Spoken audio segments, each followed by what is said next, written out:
इस कहानी की शुरुआत में ब्रॉडी नाम के एक पायलट को दिखाया जाता है जो वीडियो कॉल करता हुआ अपनी बेटी से अपने प्लेन की तरफ जा रहा होता है। इससे पहले कि वो फ्लाइट को टेक ऑफ करता, उसे बताया जाता है कि इस फ्लाइट में एक कातिल भी है जिसे तुम्हें अपने साथ ले जाना होगा। दरअसल ये फ्लाइट सिंगापुर से होनोलुलु होते हुए टोक्यो की तरफ जा रही है और अब बाकी मुसाफिर भी सब के सब फ्लाइट में बैठ जाते हैं। ये फ्लाइट को टेक ऑफ करते हैं, जहाँ पर ब्रॉडी अपने को पायलट को अपनी बेटी की फोटो दिखाता और कहता है कि हम दोनों का इस दुनिया में एक दूसरे के अलावा कोई भी नहीं है, जल्दी हम एक दूसरे से मिलने वाले हैं। अब पूरा दिन सफर करने के बाद जब रात होती है तो मौसम खराब होना शुरू हो जाता है। ब्रॉडी रेडियो से कंट्रोल रूम में कांटेक्ट करने की कोशिश करता है, लेकिन उसका कांटेक्ट नहीं हो पाता क्योंकि रेडियो काम नहीं कर रहा होता। और तभी बिजली चमकती है और बिजली प्लेन से टकराती है, जिससे प्लेन में एक झटका लगता है। ब्रॉडी पीछे सभी पैसेंजर्स को देखने के लिए जाता है जो सब के सब पूरी तरह से ठीक होते हैं, लेकिन एक बार फिर से बिजली चमकती है और प्लेन से टकराती है, जिस वजह से ब्रॉडी भी गिर जाता है। उसके सर पर चोट आती है।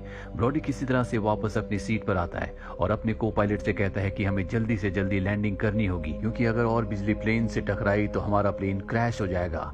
और अब ये नीचे की तरफ जाना शुरू कर देते हैं। वहीं प्लेन के अंदर दिखाया जाता है जहां पर एक मुसाफिर अपनी बेल्ट को खोल देती है। इसे देखकर वो ऑफिसर जो मुजरिम को अपने साथ इसी प्लेन से ले जा रहा होता है, वो भी अपनी बेल्ट खोल देता है। अब क्योंकि प्लेन बहुत तेजी से नीचे की तरफ जा रहा होता है, इसीलिए वो ऑफिसर ऊपर से टकराता है, जिससे उसकी मृत्यु हो जाती है।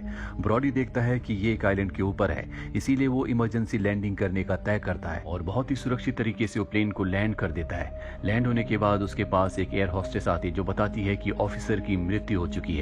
वहीं दूसरी तरफ इस कंपनी का, जिस कंपनी का प्लेन है, उसके ओनर को पता चल जाता है कि प्लेन कहीं गायब हो चुका है, क्योंकि प्लेन अपनी जगह पर लैंड नहीं हुआ होता, ना ही प्लेन का उससे कोई संपर्क होता है। इसीलिए कंपनी का ओनर एक रेस्क्यू ऑफिसर को यहाँ पर बुलाता है। इसका काम है कि ये उस प्लेन को ढूंढेगा जो प्लेन कहीं गायब हो चुका है। वहीं ब्रॉडी को दिखाया जाता है जो सभी पैसेंजर्स को कहता है कि प्लेन में अब भी बिजली मौजूद है, हम इससे प्लेन को दोबारा से स्टार्ट करने की कोशिश करेंगे। तुम्हें से किसी को घबराने की जरूरत नहीं है, हर किसी को हर तरह की फैसिलिटी मिलेगी। अब ये प्लेन को चेक करते हैं तो इन्हें पता चलता है कि प्लेन में जो बिजली है वो बहुत कम है, इसीलिए यहाँ पर इन्हें किसी का इंतजार करना होगा। यहाँ ब्रॉडी का जो को पायलट होता है वो कहता है कि हम जिस आइलैंड पर फंसे हैं ये एक प्राइवेट आइलैंड है, जहाँ पर ऐसे लोग हैं जो किसी सरकार को, किसी गवर्नमेंट को नहीं मानते, और अगर वो हम तक पहुंच गए तो वो हमें नुकसान पहुंचा सकते हैं। अगर उन्होंने हमें पकड़ लिया तो गवर्नमेंट भी हमें बचा नहीं पाएगी। अब ब्रॉडी कहता है कि हमें किसी भी कीमत पर जल्द से जल्द यहाँ पर रेडियो को ठीक करना होगा ताकि हम रेस्क्यू टीम को यहाँ पर बुला सकें। और पूरी तरह से चेक करने के बाद समझ जाते हैं कि रेडियो को ठीक नहीं किया जा सकता, इसीलिए सब पैसेंजर्स को बताते हैं कि हमें आइलैंड के दूसरी तरफ जाना होगा, जहाँ पर हम किसी रेडियो को ढूंढकर रेस्क्यू टीम को यहाँ पर बुला लें। ब्रॉडी कहता है कि मैं अपने साथ मुजरिम को, जिसका नाम माइकल है, उसे ले जाऊंगा। और अब माइकल की हथकड़ी खोल दी जाती है, जिसके बाद ब्रॉडी उसे अपने साथ ले जाता है। रास्ते में माइकल ब्रॉडी से पूछता है कि तुमने मुझे क्यों चुना।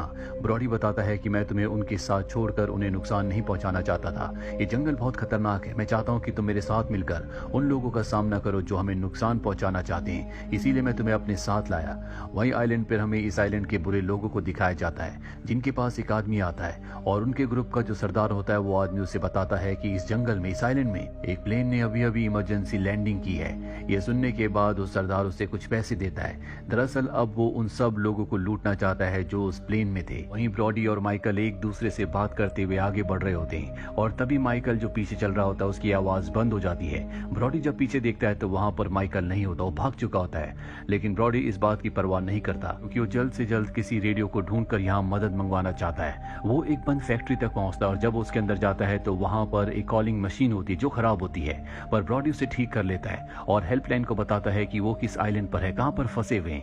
लेकिन उसकी किस्मत अच्छी नहीं होती। हेल्पलाइन पर जो होता है वो उसकी बातों को अच्छे से समझ नहीं पाता, इसीलिए अब ब्रॉडी अपनी बेटी को कॉल करता है और उसे इस आइलैंड की पूरी इन्फॉर्मेशन देता है और कहता है कि तुम इसे मेरे सीनियर्स को, कंपनी के ओनर को दे देना। जब ब्रॉडी बात कर ही रहा होता है कि तभी पीछे से एक आदमी उस पर हमला कर देता है। ब्रॉडी उसका सामना करता, उसका मुकाबला करता और उसे मार मार के बेहोश कर देता है। ब्रॉडी को लगता है कि अंदर कोई आ रहा है और तभी दबे पैर कोई अंदर आता है। ये और कोई नहीं बल्कि माइकल होता है, जिसके पास अब गन्स भी हैं, क्योंकि उसने इस आइलैंड के कुछ गलत लोगों को मारकर उनकी गन्स हथिया ली है। माइकल को पता होता है कि ब्रॉडी यहीं कहीं है, इसलिए वो ब्रॉडी को आवाज लगाता है। ब्रॉडी उसके सामने आता है, माइकल उसे हथियार देता है और कहता है कि बिना हथियारों के हम यहाँ पर सुरक्षित नहीं रह सकते। ये दोनों के दोनों नीचे आते हैं जहाँ पर एक कैमरा होता है और जब ये उस कैमरे की रिकॉर्डिंग को चेक करते हैं तो इन्हें पता चलता है कि इस आइलैंड पर जो बुरे लोग रहते हैं वो यहाँ पर फंसे हुए लोगों को टॉर्चर करते हैं और उनके परिवार वालों से अच्छी खासी रकम वसूल करते हैं। अब ब्रॉडी और उसका साथी माइकल दोनों समझ चुके हैं कि इनके वो साथी जो प्लेन के पास है उन सब की जान जान खतरे में है,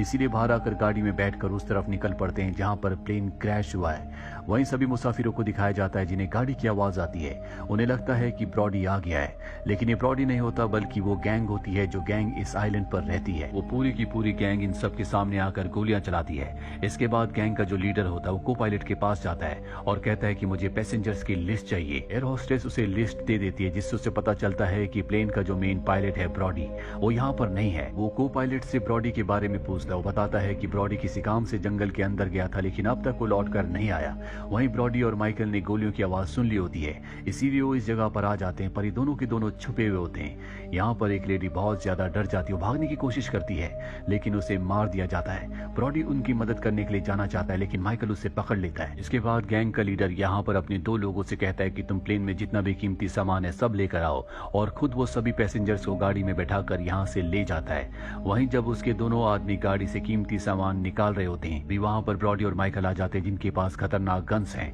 वो उनमें से एक से पूछते हैं कि बताओ वो उन सब आदमियों को लेकर कहाँ पर गए हैं। वो बताता है कि यहाँ पर एक फैक्ट्री है, गैंग उन्हें वहीं लेकर गई होगी। वहीं दूसरी तरफ हमें ब्रॉडी की बेटी को दिखाया जाता है जो उस रेस्क्यू ऑफिसर तक पहुंच जाती है और उन्हें आइलैंड की लोकेशन बताती है जहां पर प्लेन को इमरजेंसी लैंड किया गया है। अब ये उस आइलैंड को स्कैन करके प्लेन को देख लेते हैं और अभी तय करते हैं कि रेस्क्यू ऑफिसर अपनी एक टीम के साथ वहां पर जाएगा और जल्दी वहां पहुंच जाते हैं जहां पर इन्हें कोई भी नहीं मिलता। पर जब ये प्लेन के अंदर जाते हैं तो वहां पर ब्रॉडी ने इनके लिए मैसेज छोड़ा होता है जिसमें उसी फैक्ट्री का पता होता है जिस फैक्ट्री में वो पूरी की पूरी गैंग सभी पैसेंजर्स को ले गई है। ब्रॉडी और माइकल को दिखाया जाता है जो एक जीप से उस जगह पहुंच जाते हैं जहां पर वो फैक्ट्री है।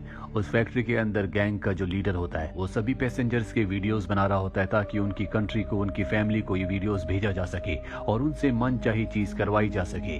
और अब वो सब के सब पैसेंजर्स को एक कमरे में बंद कर देता है। ब्रॉडी और माइकल भी यहाँ पर पहुंच जाते हैं जो कई गार्ड्स को मारते हुए उस कमरे तक पहुंच जाते हैं जहाँ पर सारे के सारे पैसेंजर्स हैं। ये उन सब के हाथ खोलते और उन्हें बताते हैं कि जल्द से जल्द हमें प्लेन तक पहुंचना होगा क्योंकि वहां पर रेस्क्यू टीम आने वाली है। ये सब पैसेंजर्स को बस के अंदर बिठाते हैं। माइकल बताता है कि बाहर बहुत सारे लोग हैं, हम वहां से नहीं निकल सकते।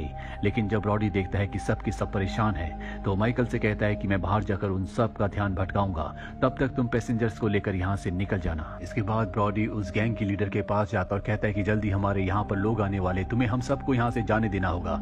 लेकिन वो उसे मारना शुरू कर देते हैं और वो उसे गोली मारने वाले होते हैं कि तब तक रेस्क्यू टीम के ऑफिसर्स यहाँ पर आ जाते हैं जो गोलियां चलाते हैं जिसमें कई गैंग के लोग मारे जाते हैं। वो ब्रॉडी को बस में बिठाते और सब के सब यहाँ से निकल जाते हैं। गैंग का लीडर देखता है कि उसके लोगों के साथ उसके भाई की भी मृत्यु हो चुकी है जिससे वो आग बबूला हो जाता है और कहता है कि हम उनमें से किसी को नहीं छोड़ेंगे। वहीं में ब्रॉडी को दिखाया जाता है जो रेस्क्यू टीम के साथ होता है।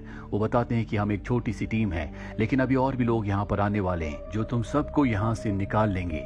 ये सुनकर ब्रॉडी की टेंशन और बढ़ जाती है क्योंकि वो जानता है कि वो गैंग जल्दी इन तक पहुंच जाएगी। ब्रॉडी कहता है कि मेरे पास एक आइडिया है। ये सब के सब प्लेन तक पहुंच जाते हैं जहां पर ब्रॉडी सभी पैसेंजर्स को प्लेन में बैठने के लिए कहता है क्योंकि वो जानता है कि जब तक रेस्क्यू टीम यानी कि दूसरी टीम यहाँ पर आएगी तब तक वो गैंग का लीडर इन सबको मार देगा। अब यहाँ पर जो टीम इन्हें बचाने के लिए आई होती है इनके पास ऐसा सामान होता है जिससे प्लेन को ठीक कर सकते हैं और अब ब्रॉडी उनके साथ मिलकर प्लेन को रिपेयर करना शुरू करता है। लेकिन तब तक गैंग वाले भी यहाँ पर आ जाते हैं जो उनके ऊपर हमला करते हैं। दोनों तरफ से गोलीबारी होती है और इसी गोलीबारी के बीच ब्रॉडी कहता है कि मैं 5 मिनट में प्लेन को स्टार्ट कर दूंगा। वो माइकल से कहता है कि तुमने मेरा बहुत साथ दिया और गोलियों से बचता वो प्लेन तक पहुंच जाता है। यहाँ पर वो अपने को पायलट के साथ प्लेन को स्टार्ट करता है। वही माइकल की गोलियां खत्म हो जाती है और जब वो गोलियों को चेक करने के लिए उस बैग को चेक करता है जो यहाँ पर रेस्क्यू टीम लेकर आई है तो उसके अंदर पैसे होते हैं। वो दूसरे बैग को चेक करता है तो उसमें उसे गोलियां मिल जाती है जिसके बाद एक बार फिर से वो गैंग के ऊपर हमला करता है। अब प्लेन स्टार्ट हो चुका है, सबके सब एक एक करके प्लेन में चढ़ जाते हैं लेकिन माइकल प्लेन में नहीं चढ़ता। वो पैसों का बैग लेकर जंगल की तरफ भाग जाता है। प्लेन कंपनी का जो ओनर होता है वो ब्रॉडी से कहता है कि तुम टेक ऑफ करो, मैं तुम्हें बताऊंगा कि तुम्हें कहां पर लैंड करना है। और अब ब्रॉडी यहां पर प्लेन को टेक ऑफ करने की तैयारी करता है लेकिन गैंग का जो लीडर होता है वो रॉकेट लॉन्चर लेकर उसे उड़ाना चाहता है लेकिन माइकल उसे देख लेता है और इससे पहले कि वो रॉकेट लॉन्चर से प्लेन पर हमला करता माइकल उसे मार देता है। ब्रॉडी माइकल को ऐसा करते हुए देख लेता है। ब्रॉडी ब्रॉडी इसके बाद प्लेन को टेक ऑफ करके इस आइलैंड से दूर ले जाता है। वहीं माइकल, जिसके पास पैसों से भरा हुआ बैग है, वो पैसों को लेकर जंगल की तरफ भाग जाता है। ब्रॉडी अपने को पायलट के साथ आइलैंड से तो निकल चुका है, लेकिन एक बार फिर से प्लेन में खराबी आ जाती है। ब्रॉडी किसी तरह से प्लेन को रनवे पर लैंड करता है और एक बार फिर से वो सबकी जान बचा लेता है। अब यहाँ पर रेस्क्यू टीम भी आ जाती है।